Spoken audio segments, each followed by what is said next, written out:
नमस्कार मैत्रिणींनो, आज आहे आपला 11वा क्लास आणि आज 11व्या क्लासमध्ये मी घेतेय की हेअर कटिंग कसं करायचं। ह्याच्या आधी आपण एका लहान मुलीची हेअर कटिंग कसं करायचं ते बघितलं होतं आणि जर तुम्ही तो व्हिडिओ बघितला नसेल तर आधी जावा आणि तो व्हिडिओ बघा।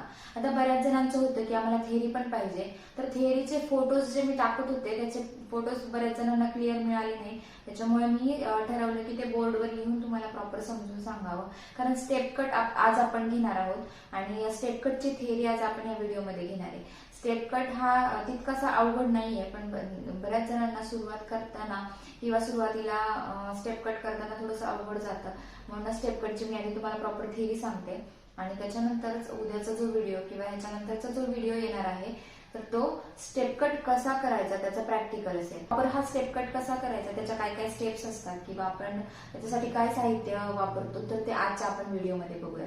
जर तुम्हाला माझा आजचा व्हिडिओ आवडला तर नक्की लाईक करा आणि शेअर पण करा।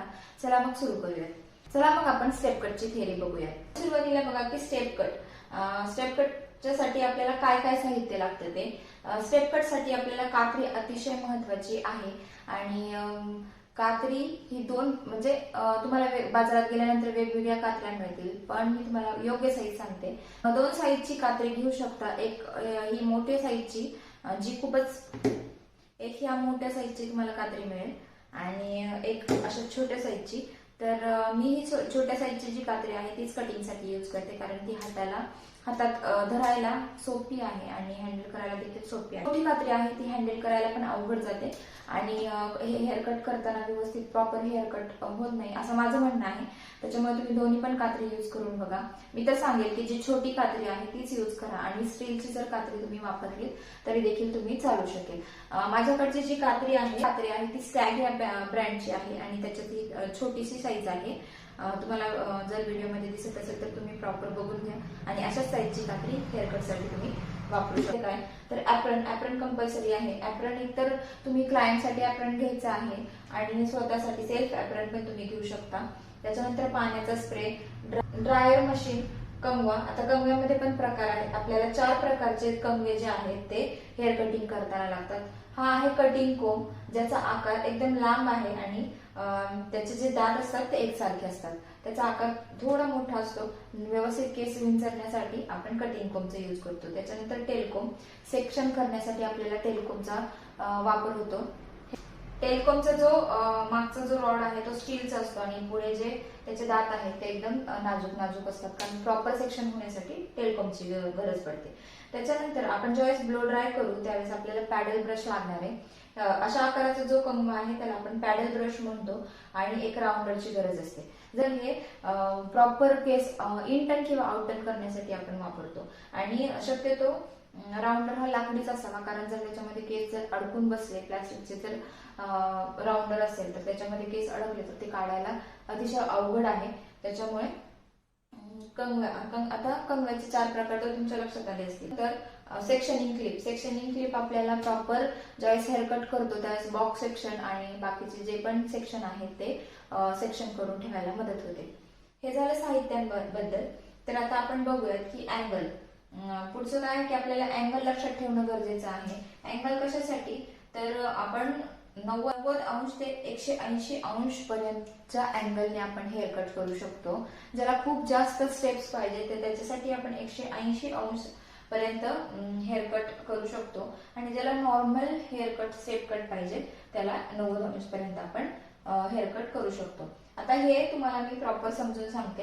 आता ही जी आपल्याला मॉडेल दिसतीये मी तुमच्यासाठी काढून दाखवली, तर आपल्याला काय करायचं आधी 1 लेंथ हेअर कट करून घ्यायचं आहे। 1 लेंथ म्हणजे काय, आपल्याला मॉडेलचे सरळ केस कट करून घ्यायचे असतात, कारण आपल्याला एक त्याची गाईडलाईन पाहिजे असते। जर वर खाली केस असतील तर प्रॉपर हेअर कट व्हायला मदत होत नाही, त्याच्यामुळे आधी जर असे वर खाली केस असतील तर त्याला एक सरळ लाईन मध्ये आपल्याला कट करून घ्यावे लागतात, मग ते 0 अंश डिग्री मध्ये येतात। त्याच्यानंतर आपण काय करायचंय, केस व्यवस्थित 2 बोटांमध्ये धरून त्याला परत 20च्या अँगलने घ्यायचंय, 20 अंश पर्यंतच्या अँगलने घ्यायचंय आणि त्याला परत स्ट्रेट लाईन मध्ये कट करायचंय। असं करत करत 0, त्याच्यानंतर 20, नंतर 40, नंतर 60, नंतर 90 अशा अँगलने आपण हात वर नेत अशा अँगलने आपण हात आपला वर नेत केस वर नेत आपल्याला हेअर कट करायचा असतो। आणि एक गोष्ट लक्षात ठेवायची, ज्यावेळेस आपण अशा पद्धतीने बोटांमध्ये केस धरणार आहोत तर ते धरल्यानंतर अशा सरळ पद्धतीनेच आपल्याला कट करायचे आहे. आणि ज्याला एकदमच डीप मध्ये स्टेप कट हवा आहे त्याला आपण अजून अँगल वाढवू शकतो. हे तुम्हाला मी लक्षात येण्यासाठी हे जे ड्रॉ करून दाखवलेलं आहे. पूर्ण नाकाच्या सरळ लाईन पर्यंत आपण 180 पर्यंत अँगल वाढवू शकतो. हे लक्षात आलं असेल तर आपण बघूया की टेक्स्चर आपण कोणकोणत्या टेक्स्चरच्या केसांवर हेअर कट करू शकतो, म्हणजे स्टेप कट करू शकतो. ही गोष्ट कायम लक्षात ठेवा. वेवी केसांवर, कर्ली केसांवर आणि नॉर्मल केसांवर एकदम सुंदर दिसतो स्टेप कट. जर स्ट्रेट एकदम पिन स्ट्रेट केस असतील तर त्या केसांवर स्टेप कट दिसूनच येत नाही.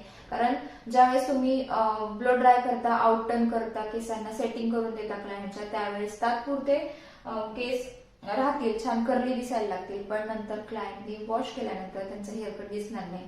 त्याच्यामुळे वेवी, कर्ली आणि नॉर्मल केसांवरच आपल्याला स्टेप कट करायचा आहे. तुमच्याकडे क्लायंट आला आणि त्यांची खूपच डिमांड असेल की मला स्टेप कट करायचाच आहे आणि त्यांचे स्ट्रेट केस आहे तर तुम्ही करू शकता. पण शक्यतो तर वेवी, कर्ली आणि नॉर्मल केसांवरच आपण स्टेप कट चांगल्या पद्धतीने करू शकतो. आणि जरी वॉश केल्यानंतर त्यांचे ब्लो ड्राय गेला तरी पण देखील त्यांच्या केसांमध्ये हा हेअर कट दिसून येतो. म्हणूनच आपण स्टेप कट हा 3 पद्धतीच्या केसांवर करू शकतो. त्याच्यानंतर आपल्याला लेंथ किती ठेवायची असते किंवा आपण जो आजचा हेअर कट करणं बघणार आहोत तर त्याची लेंथ केवढी असावी, तर त्याची जी लेंथ आहे ती मीडियम टू लॉंग अशा टाइप्स मध्ये येते. किंवा ज्याचे केस खूप छोटे आहेत त्याच्यासाठी वेगळ्या पद्धतीने आपण हेअर कट करू शकतो. पण ज्याची लेंथ खूप मोठी आहे अशाच पद्धतीचा हेअर कट, अशाच केसांवर मी तुम्हाला हेअर कट दाखवलाय. त्याच्यामुळे लेंथ ही मीडियम टू लॉंग आपल्याला ठेवायची आहे. त्याच्यानंतर आपण काय करतो की ब्लो ड्राय करावा लागतो. ही म्हणजे हे हायलाइट केलंय मी, हे महत्वाचे पॉइंट आहेत. जर तुम्ही स्टॉप करून झूम करून जर बघितलं तर हे तुम्ही नोट्स म्हणून लिहून घेऊ शकता. आपल्याला केसांमध्ये शेवटी ब्लो ड्राय करायचा असतो आणि ब्लो ड्राय आपल्याला एकदा करून घेतल्यानंतर केस शेवटी कर्ली किंवा स्पायरल पद्धतीने वळवायचे असतात. आउटटर्न आपण स्टेप कट मध्ये फक्त आउटटर्नच केस करू शकतो तरच तुमचा स्टेप कट हा दिसून येईल केसांमध्ये. आता स्टेप बाय स्टेप म्हणजे सुरुवातीच्या स्टेप्स काय असतात, आपण हे करताना काय काय स्टेप्स यूज करतो आपण, तर केसांना पाणी मारून घ्यावं लागतं आधी. सगळ्यात आधी क्लायंटला आपण ऍप्रन घालून घ्यायचं, त्याच्यानंतर केसांना त्यांच्या पाणी मारून घ्यायचं आणि त्यांच्या केसांमध्ये जर टँगल असेल म्हणजे गुंता असेल तर ते एका मोठ्या दाताच्या त्यांचा गुंता काढून घ्यायचा आहे.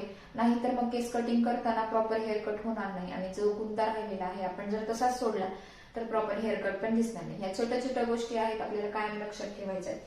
त्याच्यानंतर केसांचे 4 मोठे सेक्शन करून घ्यायचे आपल्याला. एक बॉक्स सेक्शन, त्याच्यानंतर इयर टू इयर पार्टिशन करून ते 2 सेक्शन आणि पाठीमागचं 1 सेक्शन, असे 4 सेक्शन तुम्हाला टाय करून ठेवायचे. सेक्शन आपल्याला 4 सेक्शन कशा पद्धतीने करायचे की जर समजा मॉडेल आहे तर तिचे सुरुवातीला हा box section two year partition होईल.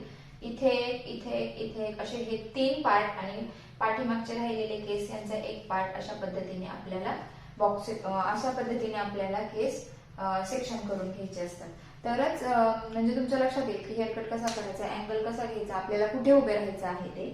त्याच्यामुळे केसांना पिनअप करून घेणं गरजेचं आहे. क्लायंटला विचारून घ्या की तुम्हाला केसांची लेंथ किती ठेवायचे, हे पण खूप महत्वाचं आहे. कारण जर तुम्ही तुमच्या मनानेच हेअर कट करत राहिला तर क्लायंट तुम्हाला कंप्लेंट करेल आणि खूपच जास्त केस जर तुमच्या हातून कमी झाले तर मग तुम्हाला परत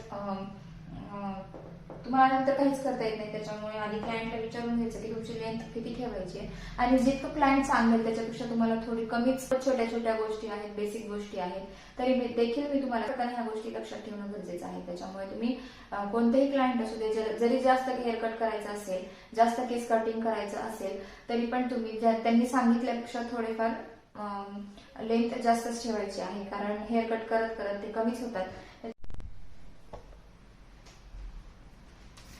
आता इथपर्यंतची थेरी जी आहे ती तुमच्या लक्षात आली असेल तर आता मी तुम्हाला एक थोडक्यात शेवटी दाखवते. जी पण कोणी मॉडेल आहे तिच्या आधी 1 लेंथ हेअर कट करून घेणार आहोत. 1 लेंथ हेअर कट म्हणजे मी आधीच सांगितले की स्ट्रेट हेअर कट करून घ्यायचा आहे आणि त्याच्यासाठी आपल्याला पाठीमागेच केस पूर्ण पाठीमागे घ्यायचे पाणी मारून आणि 1 लेंथ हेअर कट करून घ्यायचे.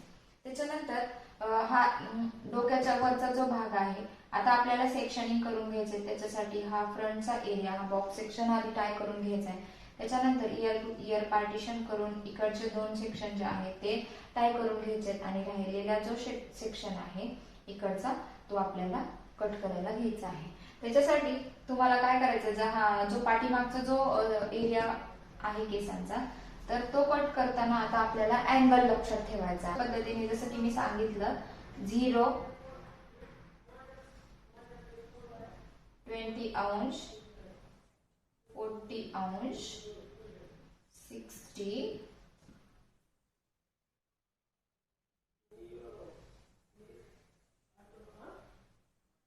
90,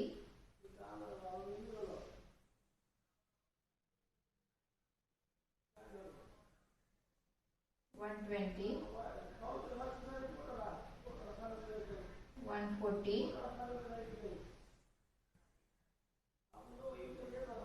160 आणि 180. अशा पद्धतीने आपल्याला आता हेअर कट करायचे. म्हणजे आधी हा सेक्शन घेऊ आपण. असे आपल्याला छोटे छोटे छोटे यातले सेक्शन घ्यायचे जर खूप जाड केस असतील तर, नाहीतर आपण 3 पार्ट करून देखील हेअर कट करू शकतो. एक गोष्ट लक्षात ठेवा, ज्या बाजूचे केस कापतोय आपण त्या केसांच्या पाठीमागच्या सरळ रेषेत आपल्याला उभं राहायचंय आणि आपण फ्रंटचे ज्यावेळेस पार्ट कट करतो त्यावेळेस आपल्याला फ्रंटला जाऊन हेअर कट करायचं. चला आता प्रॅक्टिकल बघूया पुढच्या व्हिडिओमध्ये. जर व्हिडिओ थोडा जरी आवडला असेल तर तुमच्या मैत्रिणींसोबत शेअर करा, लाईक करा आणि चॅनलला सबस्क्राईब करा आणि व्हिडिओ पूर्ण बघत जावा, तरच तुम्हाला कळतील की मी जे पण काही शिकवते. आणि तुम्हाला व्हिडिओमध्ये काही पण प्रॉब्लेम असेल तर तुम्ही मला कमेंटमध्ये विचारू शकता. भेटूयात अशाच पुढच्या छानशा व्हिडिओ सोबत. तोपर्यंत बाय.